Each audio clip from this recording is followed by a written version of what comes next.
They come from internet boiler rooms overseas, promising big money. $850,000. $1 million United States dollars. $10.7 million. But to get it, some people wind up paying a fortune.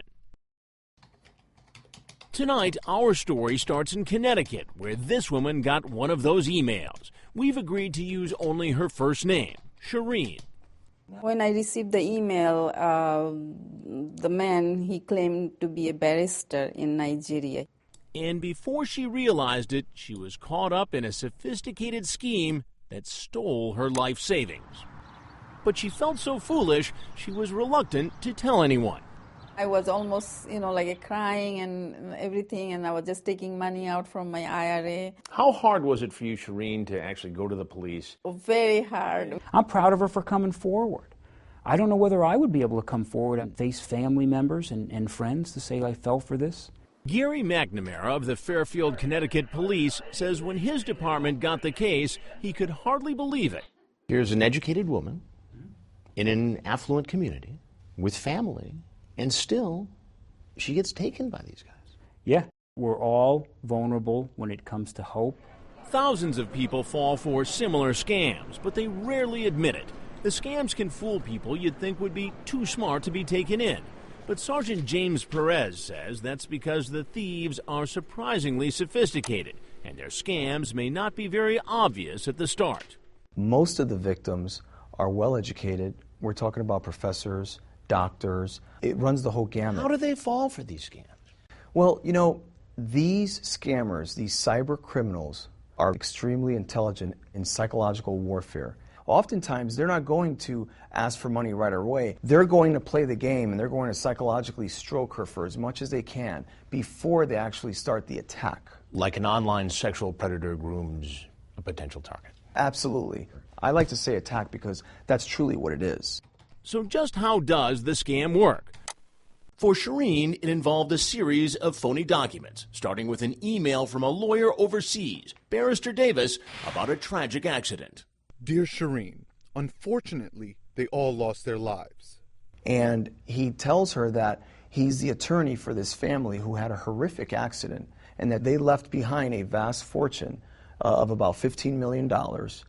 Why would anyone believe that? Well, to begin with, the lawyer sends this real-looking newspaper clipping about the accident. And the people have the same last name as Shireen. That would lead anyone to believe that perhaps maybe I do have a relative out there who I might not know, but that who might have a fortune that really truly does belong to me. And there's more than the newspaper. There's also a death certificate. And it's a very real-looking death certificate. Messi? Sure. How believable are these documents? These are very believable. And Shireen says there's something else that made the barrister's story believable. That fortune was from oil. He said that he had a client died, and he worked in a Chevron oil company in Lagos, Nigeria. That made some sense to Shireen because she knew there were engineers in her extended family. She was born in Bangladesh, but she's lived here in the United States for most of her adult life. And she knew she had relatives all over the world, including some who worked in the oil industry. So you had a number of engineers in your family? Yes. And your thought process was maybe one of my relatives had been working over there at some point, unbeknownst to me. Right. The scam works by promising you a fortune, but forcing you to pay big fees to claim it. In order to get you hooked, the scammers start small. Tell me about the first fee. He said that he needed, I believe the first one is $250. $250? Yes. Did you sort of think, it's worth it? Let's just see where this goes. That's what exactly I was thinking. First a lawyer's fee, then a court fee, and now some bank fees. You, as the beneficiary, will need to send the sum of $2,150 for the office duty stamp. The fees are designed little by little to lure people in. She's completely invested now into this process. She can't just turn away and walk away because now she loses that money. So in a way, they have her on the hook now. And boy, did they. From UBS Warburg, attention, beneficiary. To convince Shireen it was all real, the scammers poured it on, sending her official-looking emails, not just from the lawyer, but from banks and government officials. And there was more. They were sending her these forms, in color, with seals and official-looking stamps, all telling the same story about her multi-million-dollar inheritance. So I kind of started believing in him. Here we have a document, a very real-looking document that's basically a fund release order. It's got a stamp of approval.